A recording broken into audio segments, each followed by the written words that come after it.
का इंतजार कर रहे 11 लोग मारे गए, वेस्ट बैंक के शहर बंद, और ईरान इजराइल के बीच मिसाइलों की गूंज ने पूरी दुनिया को डर और बेचैनी में डाल दिया। हर तरफ अनिश्चितता और खौफ का माहौल है, जैसे हर सांस के साथ कोई नया खतरा मंडरा रहा हो। यह कहानी सिर्फ एक देश या संघर्ष की नहीं, बल्कि उस अंधेरे की है जो इंसानियत को अपनी चपेट में ले रहा है। हर गली, हर नुक्कड़ पर डर और उम्मीद की जंग चल रही है। आम लोगों की जिंदगी के फैसले दूर बैठे नेता ले रहे हैं और उनकी आवाजें अक्सर हेडलाइंस के शोर में गुम हो जाती हैं। टीवी स्क्रीन पर बहसें चलती हैं, लेकिन जमीन पर सन्नाटा पसरा है। इस कहानी को समझने के लिए बस संवेदना चाहिए। जब कोई बच्चा अपनी माँ से पूछता है, क्या कल हम जिंदा बचेंगे, तो उस सवाल का वजन महसूस कीजिए। उस मासूमियत में छुपा डर और माँ की आंखों में छुपा दर्द दोनों ही शब्दों से परे हैं। यह संघर्ष सिर्फ जमीन या सत्ता का नहीं, बल्कि उम्मीदों के टूटने और भविष्य के धुंधला जाने की कहानी है। हर टूटी हुई खिलौने में, हर खाली नजर में एक अधूरी दास्तान छुपी है। हम इस निबंध में उसी सच्चाई को खोलेंगे जिसे अक्सर भू राजनीति के पर्दे में छुपा दिया जाता है। उन सवालों को उठाएंगे जिनका जवाब शायद ही कभी मिलता है। यह निबंध किसी का पक्ष नहीं लेता, मकसद है उन आवाजों को मंच देना जो सत्ता के गलियारों तक नहीं पहुंचती। हम उन चेहरों की बात करेंगे जो अक्सर भीड़ में खो जाते हैं। यह हर उस व्यक्ति की हार है जो शांति और न्याय में यकीन रखता है। जब इतिहास के पन्ने पलटेंगे तो ये कहानियां गवाही देंगी कि इंसानियत ने किस मोड़ पर खुद को खो दिया था और शायद फिर से खुद को तलाशने की कोशिश की थी। पश्चिम एशिया का इतिहास हमेशा से तनाव से भरा रहा है, जहां हर दशक में कोई न कोई बड़ा संघर्ष देखने को मिला है। यह इलाका सदियों से धर्म, राजनीति और संसाधनों के लिए लड़ाइयों का केंद्र रहा है, और आज भी हालात कुछ अलग नहीं है। लेकिन अब इजरायल और ईरान आमने सामने हैं। दोनों देशों के बीच दुश्मनी अब खुलकर सामने आ गई है, और यह टकराव सिर्फ सीमाओं तक सीमित नहीं रहा। 12-13 जून को इजरायली विमानों ने ईरान के परमाणु ठिकानों पर हमला किया, जिसे नेतन्याहू ने ऐतिहासिक सफलता बताया। इस हमले ने पूरे क्षेत्र में हलचल मचा दी और वैश्विक स्तर पर चिंता बढ़ा दी। ईरान ने बदला लेने की कसम खाई है। तेहरान की सड़कों पर गुस्सा साफ दिख रहा है और ईरानी सेना अपनी ताकत दिखाने में जुटी है। पूरी दुनिया देख रही है कि अगला कदम क्या होगा। हर देश की नजरें इस टकराव पर टिकी है, क्योंकि इसके असर दूर तक महसूस किए जा सकते हैं। अप्रैल और अक्टूबर 2024 में ईरान पहले ही इजरायल पर मिसाइलें दाग चुका है।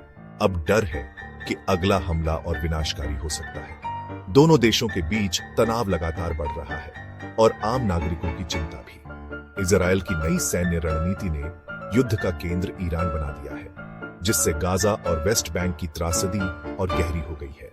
अब इन इलाकों में हालात और भी खराब हो गए हैं। दुनिया का ध्यान ईरान पर है। गाजा और वेस्ट बैंक की खबरें गायब हो रही हैं। मीडिया की सुर्खियां अब सिर्फ तेहरान और तेल अवीव के बीच की जंग पर केंद्रित हैं। इस टकराव में अमेरिका, खाड़ी देश और वैश्विक तेल बाजार भी उलझे हैं, लेकिन असली कीमत आम लोग चुका रहे हैं। कूटनीतिक हलचल तेज है, लेकिन जमीन पर हालात और बिगड़ते जा रहे हैं। युद्ध का यह नया अध्याय दोनों देशों के नागरिकों के लिए सिर्फ तबाही, डर और अनिश्चितता लेकर आया है। हर धमाके के साथ लोगों की जिंदगी और सपने बिखर रहे हैं और शांति की उम्मीदें और दूर होती जा रही हैं। जब दुनिया ईरान इजरायल पर टिकी थी, गाजा में एक और कयामत आई। 15 जून को इजरायली हमलों में कम से कम 41 फिलिस्तीनी मारे गए, जिनमें 11 राहत का इंतजार कर रहे थे। अक्टूबर 2023 से अब तक 55,000 से ज्यादा फिलिस्तीनी मारे जा चुके हैं। ये सिर्फ आंकड़े नहीं, उजड़े परिवार हैं। गाजा में लगभग पूरी आबादी विस्थापित है, टेंटों में रह रही है, अस्पताल खंडहर बन चुके हैं, दवाइयां खत्म हैं, भूख और कुपोषण महामारी बन चुके हैं, खासकर बच्चों में। संयुक्त राष्ट्र चेतावनी दे रहा है कि गाजा अकाल की कगार पर है। राहत पहुंचाने में सबसे बड़ी बाधा इजरायली सेना की कार्रवाइयां और कड़े प्रतिबंध हैं। राहत कर्मी भी सुरक्षित नहीं। ये त्रासदी जानबूझकर पैदा की गई है, कोई प्राकृतिक आपदा नहीं। दुनिया लगभग खामोश है। ईरान इजरायल की बड़ी खबरों के नीचे गाजा की चीखें दब गई हैं। यह 21वीं सदी की सबसे बड़ी मानवीय त्रासदी है। वेस्ट बैंक की स्थिति भी लगातार बिगड़ रही है, लेकिन इसकी खबरें अक्सर दब जाती हैं। यहां के लोग हर दिन डर और अनिश्चितता के साए में जी रहे हैं, जहां सामान्य जिंदगी अब एक सपना बनती जा रही है। इजरायली सेना ने वेस्ट बैंक की नाकाबंदी कर दी है। सड़कों पर गेट, बैरियर और चेक पॉइंट्स की संख्या 900 से ज्यादा हो गई है। हर रास्ता, हर गली अब निगरानी में है, जिससे लोगों की आवाजाही लगभग ठप हो गई है। लोगों का एक गांव से दूसरे गांव जाना, काम पर जाना या अस्पताल पहुंचना लगभग नामुमकिन हो गया है। कई बार तो लोगों को जरूरी इलाज के लिए भी घंटों इंतजार करना पड़ता है, जिससे हालात और भी गंभीर हो जाते हैं। एम्बुलेंस को चेक पॉइंट पर घंटों रोक दिया जाता है। किसान खेतों तक नहीं पहुंच पाते, बच्चे स्कूल नहीं जा सकते। बच्चों की पढ़ाई और किसानों की रोजी रोटी दोनों ही बुरी तरह प्रभावित हो रही है। अक्टूबर 2023 से अब तक वेस्ट बैंक में 943 से ज्यादा फिलिस्तीनी मारे जा चुके हैं, जिनमें 200 से ज्यादा बच्चे हैं। हर मौत के साथ यहाँ की पीड़ा और गहरी होती जा रही है। वेस्ट बैंक के फिलिस्तीनी दोहरे खतरे में हैं। ईरानी मिसाइलों का मलबा भी उन पर गिरता है, जबकि उनके पास कोई सुरक्षा नहीं। घरों के खंडहर और टूटी दीवारें उनकी असुरक्षा की गवाही देती है। इजरायली सरकार के मंत्री खुलेआम वेस्ट बैंक पर कब्जा करने की बात कर रहे हैं। अवैध बस्तियों का निर्माण तेजी से बढ़ रहा है। हर नए निर्माण के साथ फिलिस्तीनियों की जमीन और सपने सिकुड़ते जा रहे हैं। वेस्ट बैंक के लोग अपनी जमीन, आजादी और पहचान खोते जा रहे हैं। यह एक धीमा लेकिन गहरा कब्जा है। यहाँ की हर गली, हर चेहरा एक खुली जेल की कहानी कहता है, जहां उम्मीदें भी कैद हो गई हैं। हर संघर्ष की सबसे भारी कीमत बच्चे और बीमार चुकाते हैं। गाजा और वेस्ट बैंक में हजारों बच्चे मारे गए। ये सिर्फ आंकड़े नहीं, बल्कि उजड़े हुए भविष्य हैं। स्कूलों पर बमबारी, अस्पतालों को निशाना बनाना, बच्चों के खेलने की जगह मलबे में बदल गई है। गाजा में स्वास्थ्य व्यवस्था ध्वस्त है। बीमारों के लिए इलाज नहीं, गर्भवती महिलाओं को अस्पताल तक पहुंचना भी मुश्किल।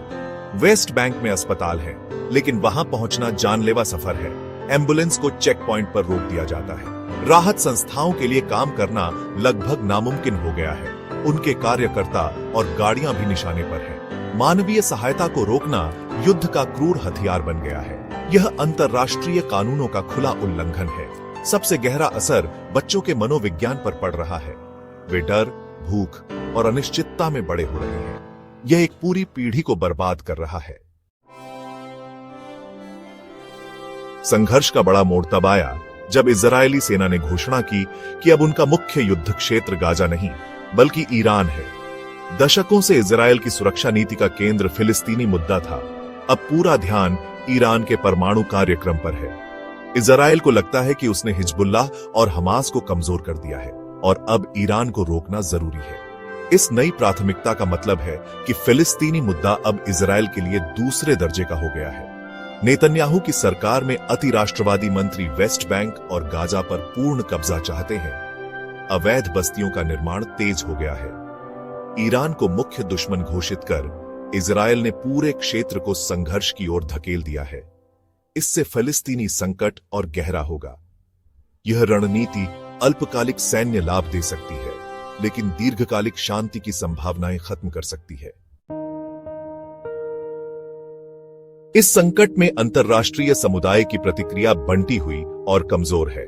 सबसे बड़ा बदलाव अमेरिका के रुख में आया है। अब वह इजरायल से सार्वजनिक दूरी बना रहा है। अमेरिका को डर है कि सीधा हस्तक्षेप उसे बड़े युद्ध में खींच सकता है, लेकिन पर्दे के पीछे वह इजरायल की मदद कर रहा है। यह दोहरी नीति संघर्ष को और उलझा रही है। सीमा स्पष्ट नहीं है। यूरोपीय देशों का धैर्य जवाब दे रहा है। गाजा में मानवीय संकट को लेकर वे इजरायल पर सख्त हो रहे हैं, लेकिन यूरोपीय संघ में एकता नहीं है। संयुक्त राष्ट्र सिर्फ प्रस्ताव और चेतावनियां जारी कर रहा है, जिनका जमीन पर असर नहीं है। खाड़ी के अरब देश दुविधा में हैं। वे इजरायल के साथ संबंध सुधार चुके हैं, लेकिन ईरान के डर से सैन्य गठबंधन से बच रहे हैं। दुनिया अपने अपने हितों में उलझी है। इस चुप्पी का फायदा उन ताकतों को मिल रहा है जो युद्ध और विस्तार में यकीन रखते हैं।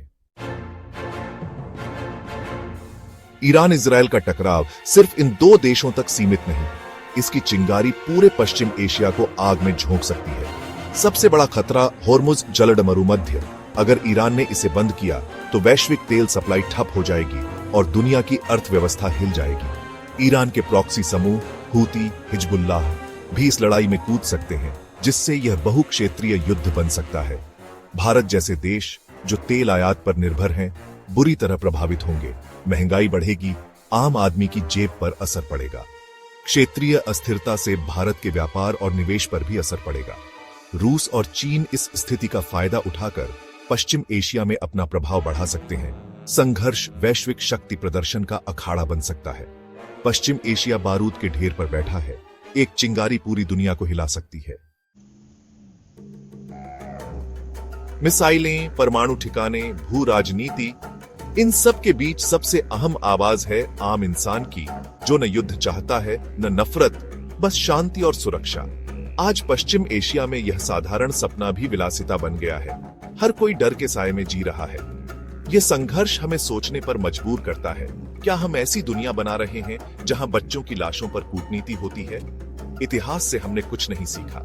हर युद्ध के बाद शांति की कस्में, फिर नया युद्ध। उम्मीद की आखिरी किरण आम लोगों में है, जो नफरत के खिलाफ आवाज उठा रहे हैं, प्रदर्शन कर रहे हैं, शांति की अपील कर रहे हैं। उनकी आवाज अभी कमजोर है, लेकिन यही पागलपन को रोक सकती है। सवाल अब भी वही है, क्या हम एक बेहतर दुनिया बना सकते हैं, या इतिहास में सिर्फ एक और दर्दनाक अध्याय जोड़ेंगे?